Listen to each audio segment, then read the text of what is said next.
Buenas noches, qué alegría poder encontrarnos con ustedes a través de la señal de 15 UCR, hoy para conmemorar este mes de aniversario de los 19 años de Nexos al Aire. Cerramos este mes conmemorativo con un programa en vivo con la temática del diagnóstico y características del trastorno del espectro del autismo, el TEA, y para conversar sobre este tema nos acompañan dos especialistas con mucha información para compartir con nosotros. Se trata de Carla Castillo, asesora en Educación Especial del Centro Nacional de Recursos para la Educación Inclusiva, CENAREC, y también Karen Rodríguez, quien es psicóloga y además madre de un adulto con autismo, y estarán conversando con nosotros sobre este tema. Invitar a la gente que nos acompaña a través de la tele, que también pueden seguirnos en el Facebook Live, tanto en la página de 15 UCR como de Nexos UCR, y en el sitio web del canal, donde también tenemos la transmisión, www.15.ucr.ac.cr.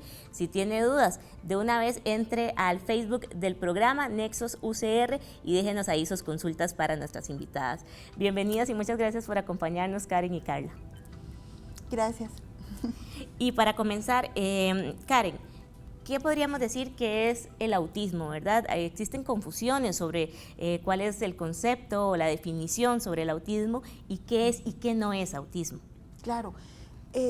No, María Fernanda, desde nuestro país, desde Costa Rica, tenemos una definición de autismo desde el modelo social que está en el manual de costarricense de autoapoyo para las familias de la niñez dentro del espectro del autismo, que define al espectro del autismo como un conjunto de neurodiversidad, que tiene habilidades de hiperfocalización en las cuales se vuelven expertos y que además nos reta a los demás, al entorno, a usar formas creativas de comunicación alternas al lenguaje oral y a la escritura. Entonces, brevemente, espectro del autismo, conjunto de personas con cerebros neurodiversos que procesan la realidad de manera alterna a lo común. Y también, bueno, en algunos de los comentarios que nos dejan en nuestras redes sociales, Manuemi Rodríguez dice: ojalá pronto se empiecen a corregir las terminologías, pues no es un trastorno, no es una enfermedad. Carla, ¿por qué se sigue usando este término, verdad? Y hay mucha gente que dice, bueno, no es una enfermedad, ¿por qué se le llama trastorno?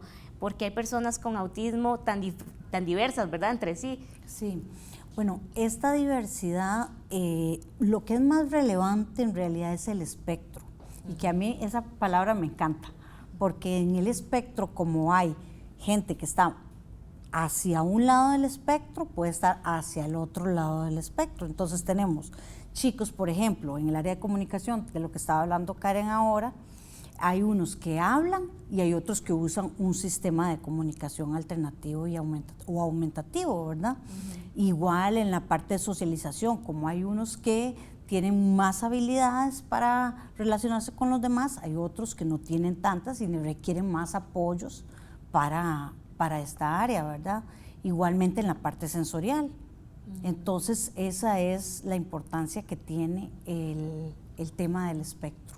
Y por eso tenemos que pensar cada vez que vamos a estar con un estudiante, en el caso mío, que soy profesora de educación especial, tenemos que pensar que las características de cada uno de ellos son diferentes, como las características de cada una de nosotras son diferentes. Nuestros intereses, nuestras habilidades, nuestros retos, ¿verdad? Y que también, bueno, muchas personas todavía siguen utilizando el término Asperger, ¿verdad?, para referirse a ciertas personas dentro de este espectro del autismo. Karen, ¿por qué se dejó usar Asperger y quienes decíamos que eran personas con Asperger, ahora cómo se dice, ¿verdad? Hay mucha confusión también con respecto a esto. Claro, brevemente. La Academia Americana de Psiquiatría, a partir del año 2013, determina que las personas que tenían diagnóstico de síndrome de Asperger van a pasar a formar parte dentro del espectro del autismo. ¿Por qué? Precisamente la razón principal, María Fernanda, fue el acceso a los apoyos. ¿Por qué? Porque el síndrome de Asperger era considerado como una personalidad excéntrica, nada más. Y en realidad no es así, hay un perfil cognitivo con un sustrato neurobiológico muy contundente que determina que las personas con ese diagnóstico eran personas también dentro del espectro, o son personas dentro del espectro del autismo. También recibían más apoyos los que no estaban diagnosticados como Asperger. Había esta visión de que quien tenía autismo necesitaba más apoyos que quien era que diagnosticado como Asperger. Cuando es falso, ¿verdad? Los apoyos, Carla, ¿verdad? Son diferentes, pero es falso que no necesiten apoyos. Porque me refería a este tema porque también de repente está esta visión de, bueno, es que las personas con espectro del autismo entonces son superdotadas. ¿Por qué necesitarían apoyos en los procesos educativos si más bien son súper inteligentes, ¿verdad? Más inteligentes que sus compañeros? Porque hay esta visión sobre las personas con autismo. Perdón, aquí quiero aclarar que estamos hablando del autismo en masculino, no estamos hablando del autismo en mujeres. Eso es importante hacer. A partir del 2015 hay toda una investigación de la expresión del autismo en femenino, y vos preguntabas hace un rato por qué no enfermedad, por lo que decía Carla, espectro, diversidad. Dentro del espectro hay posibilidad de que el espectro del autismo esté ligado con comorbilidades o condiciones que pueden ser enfermedades, pero también existe la posibilidad de que no, ¿verdad? Entonces, por eso el espectro del autismo en sí no es una enfermedad, no hay medicación específica, por ejemplo, ¿verdad? De eso tal vez hablemos más tardito, pero creo que destacar eso es muy importante. Estamos hablando del autismo en masculino, y aquí te hago la propuesta de que en algún momento ojalá podamos hablar del autismo en femenino. Porque esto también, ¿verdad? Se creía que únicamente en varones se presentaba el autismo, y aunque en un porcentaje un poco menor, pero en mujeres también se presenta, ¿verdad? Eso, pues hay muchos temas, subtemas, ¿verdad?, que se van a ir desprendiendo de esta conversación y que quisiéramos hablar de todos, pero nos vamos a concentrar hoy en el diagnóstico y en las características. Para ir cerrando ya este primer bloque, también es importante que de repente mucha gente pregunta por el diagnóstico en adultos, ¿verdad? Es importante también decir que no solo en bebés o en niños pequeños se puede diagnosticar, y que muchas personas están con un diagnóstico equivocado o sin diagnóstico, ¿verdad? Y que también es importante el diagnóstico a cualquier edad de la vida.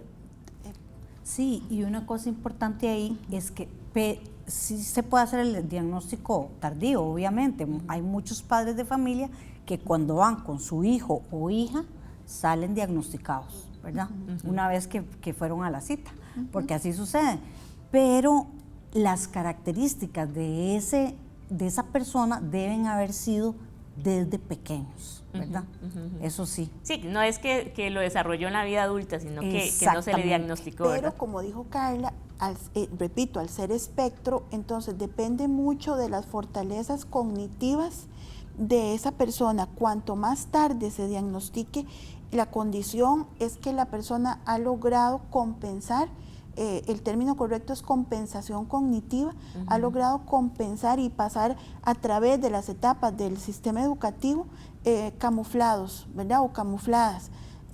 Pero como dijo Carla, las características del espectro están presentes desde la niñez temprana. No es que se desarrolla, y me parece muy bien que Carla lo aclare, no es que se desarrolla el autismo en la adultez.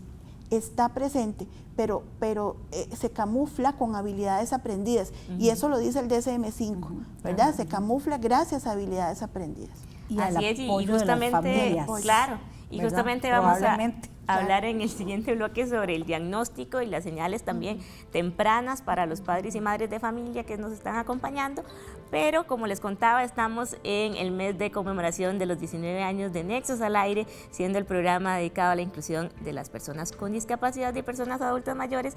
Y si usted ha perdido estos contenidos, le tenemos un resumen de algunos de nuestros destacados en este mes de marzo para que usted lo repase, y si no los ha podido ver, pues antoje hacerlo en nuestras redes sociales. Vamos a este resumen y ya venimos con más de este tema aquí en la entrevista de estudio.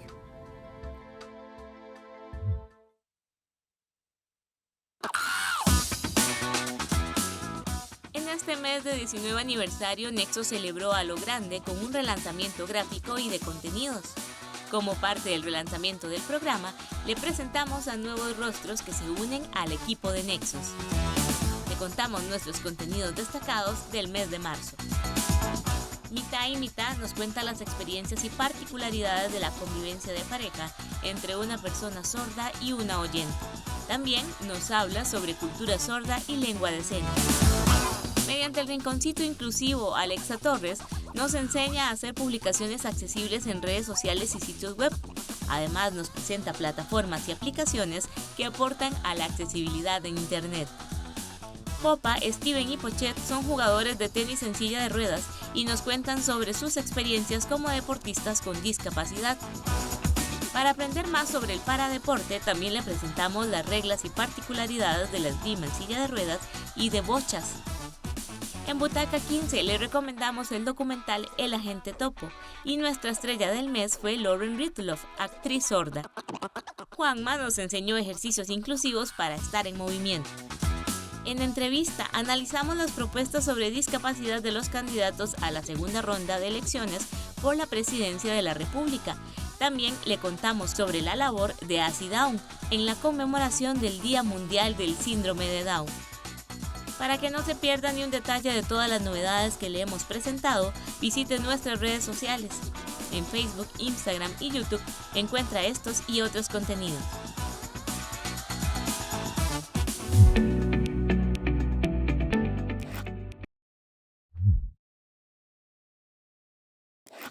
Continuamos con nuestra conversación hoy en esta edición especial. Recuerde que a partir de ahora, los últimos lunes del mes, tendremos la edición en vivo para que usted participe con sus consultas a las personas invitadas al programa. Hoy estamos hablando sobre diagnóstico y características del autismo, así que si usted tiene alguna duda, ingresa a nuestras redes sociales, Nexos UCR, para que realice estas consultas. Hablábamos de las principales características del autismo y la definición, ¿verdad? Grandes rasgos de lo que se considera el espectro del autismo.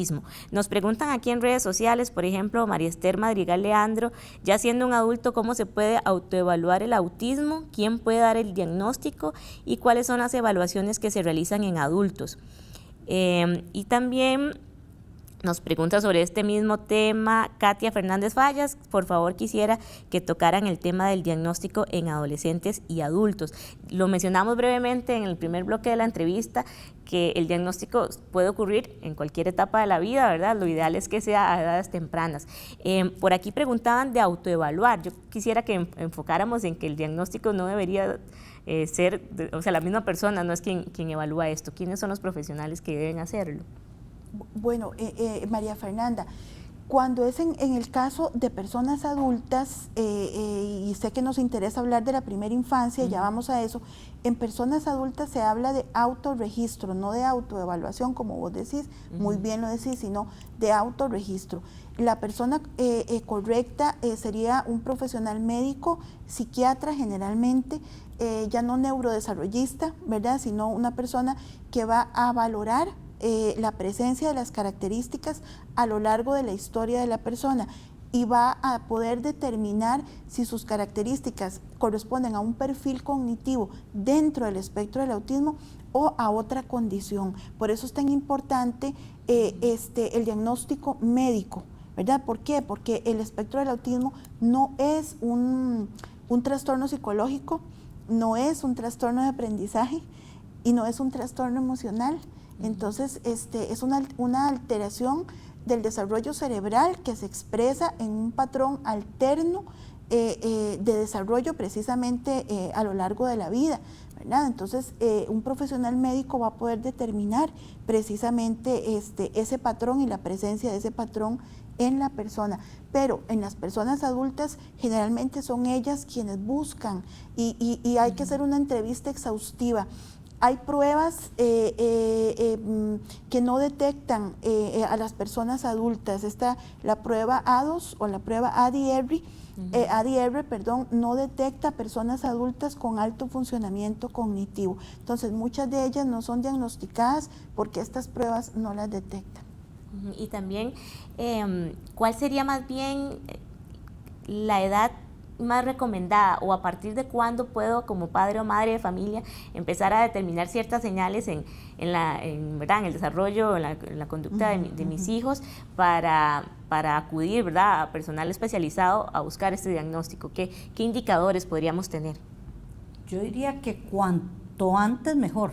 Si usted como mamá ya tiene experiencia, ¿verdad? Que eso es más fácil para las mamás que ya han tenido hijos. Una mamá que no ha tenido hijos probablemente se le pasa, ¿verdad?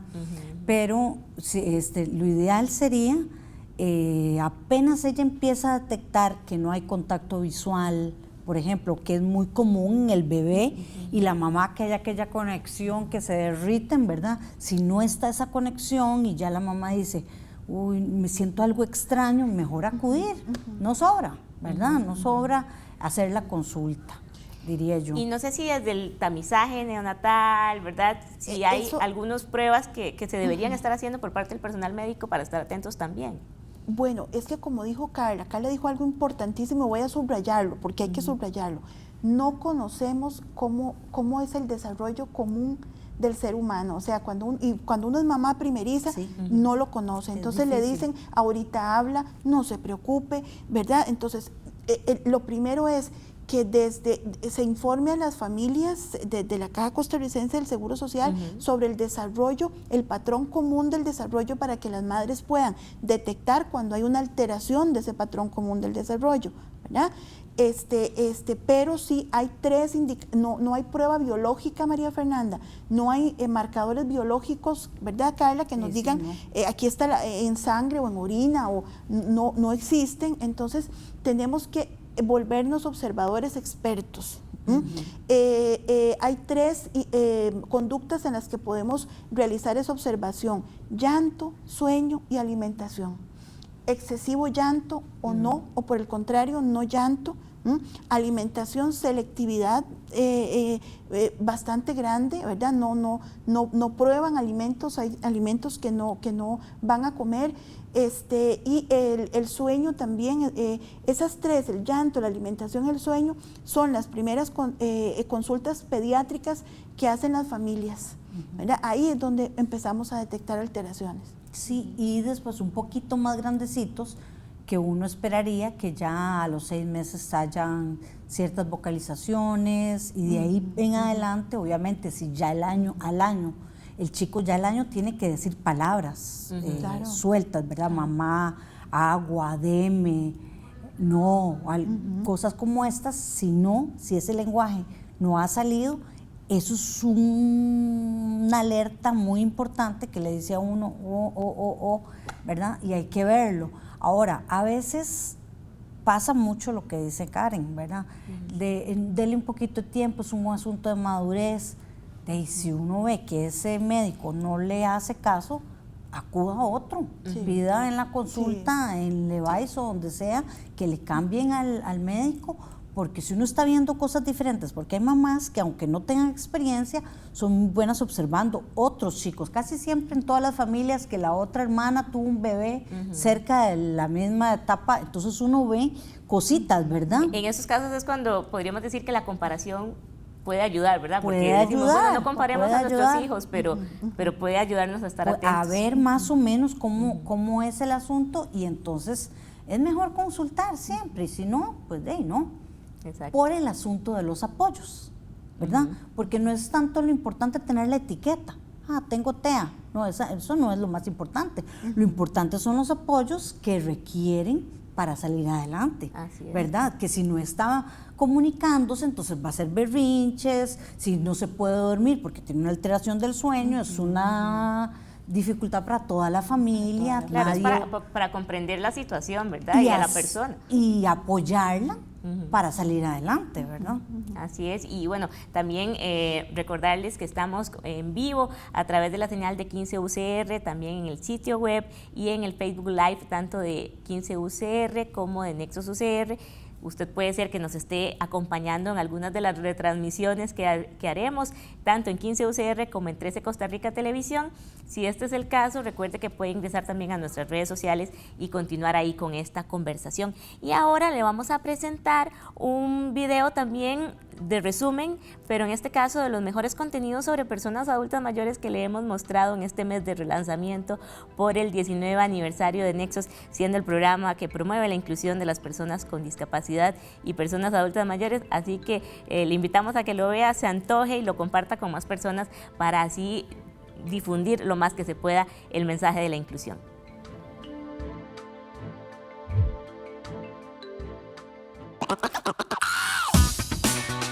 En este mes de 19 aniversario, Nexos celebró a lo grande con un relanzamiento gráfico y de contenidos. Como parte del relanzamiento del programa, le presentamos a nuevos rostros que se unen al equipo de Nexos. Te contamos nuestros contenidos destacados del mes de marzo. La voz de la experiencia nos trajo el aporte de Esmeralda González, que nos enseña a bailar.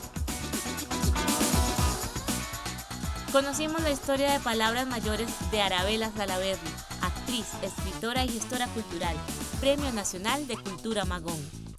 En entrevista, analizamos las propuestas para la población adulta mayor de los planes de gobierno de los candidatos a la segunda ronda de elecciones para la presidencia de la República. Para que no se pierda ni un detalle de todas las novedades que le hemos presentado, visite nuestras redes sociales. En Facebook, Instagram y YouTube encuentra estos y otros contenidos para apuntarse a la inclusión.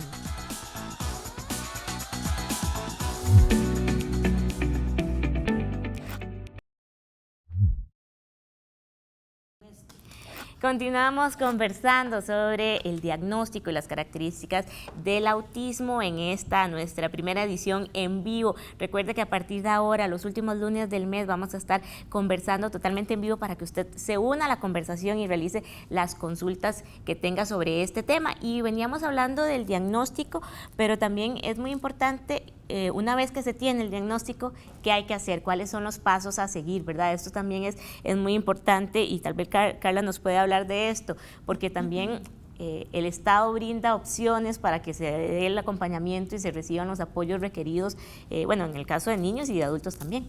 Una cosa muy importante es que, aunque no tenga el diagnóstico, no es necesario que tengamos el diagnóstico, sino que pueden estar en estudios o apenas fueron al EVAIS para que ya los refieran al hospital de niños y ya se puede ir buscando el servicio educativo más apropiado para el estudiante.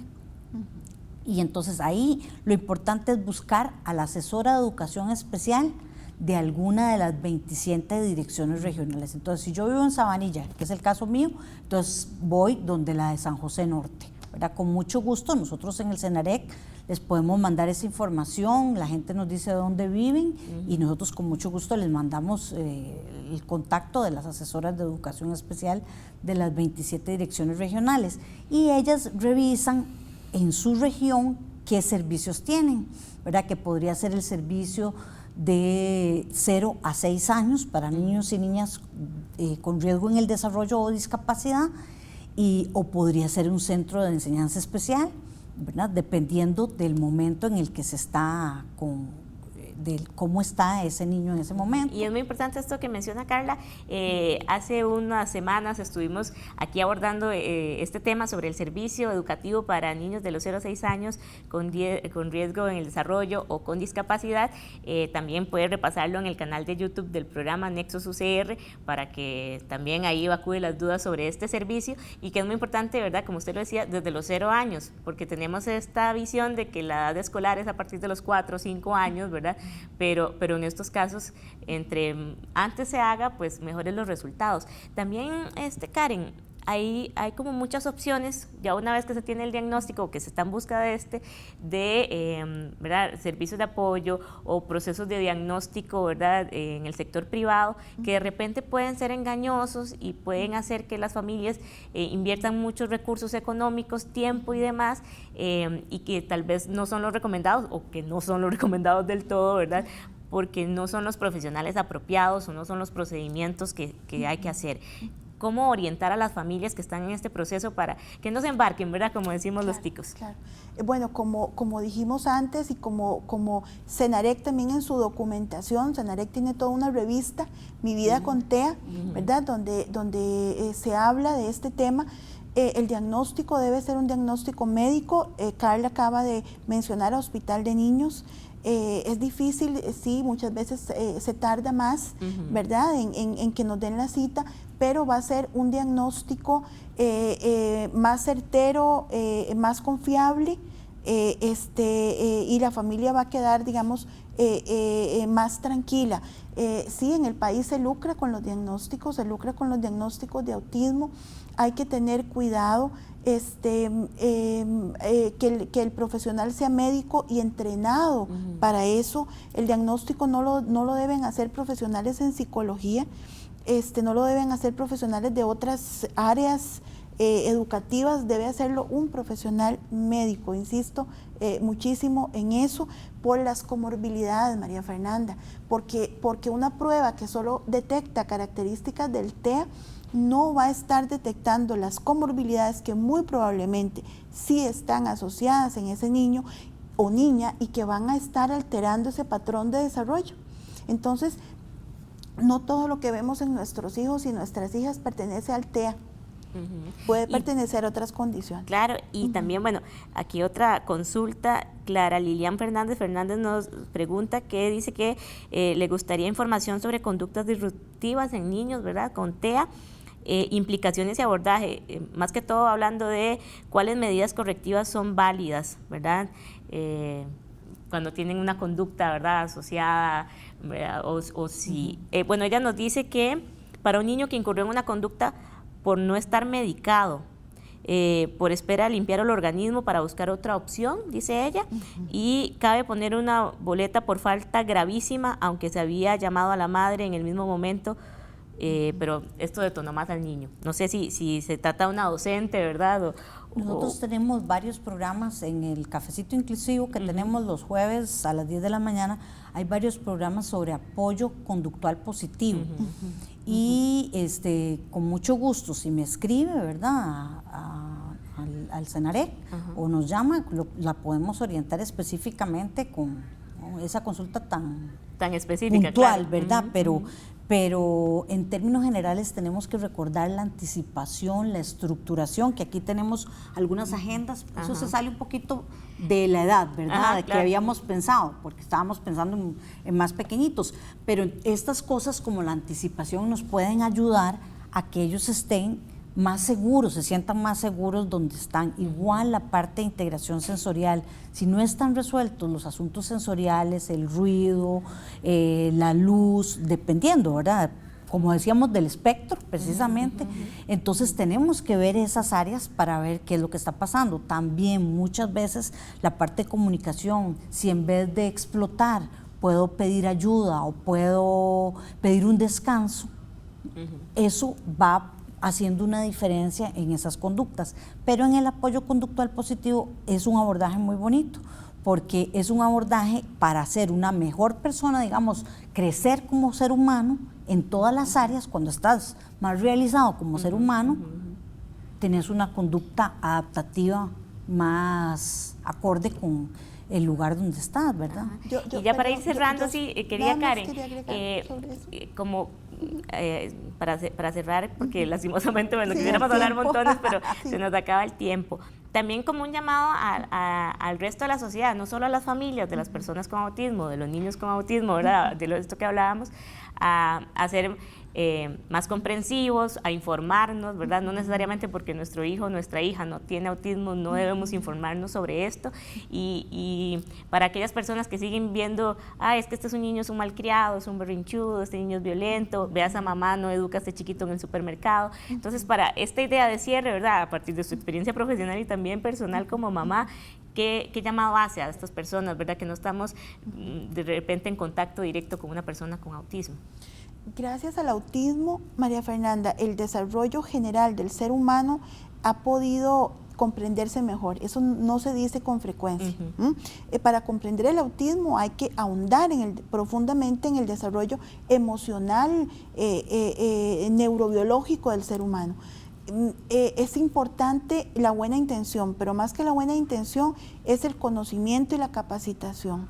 Tenemos que aprender, el personal docente, las familias, el personal médico, el personal de los medios de transporte, la sociedad en general tiene el deber, y yo hago un llamado acá, tiene el deber de capacitarse.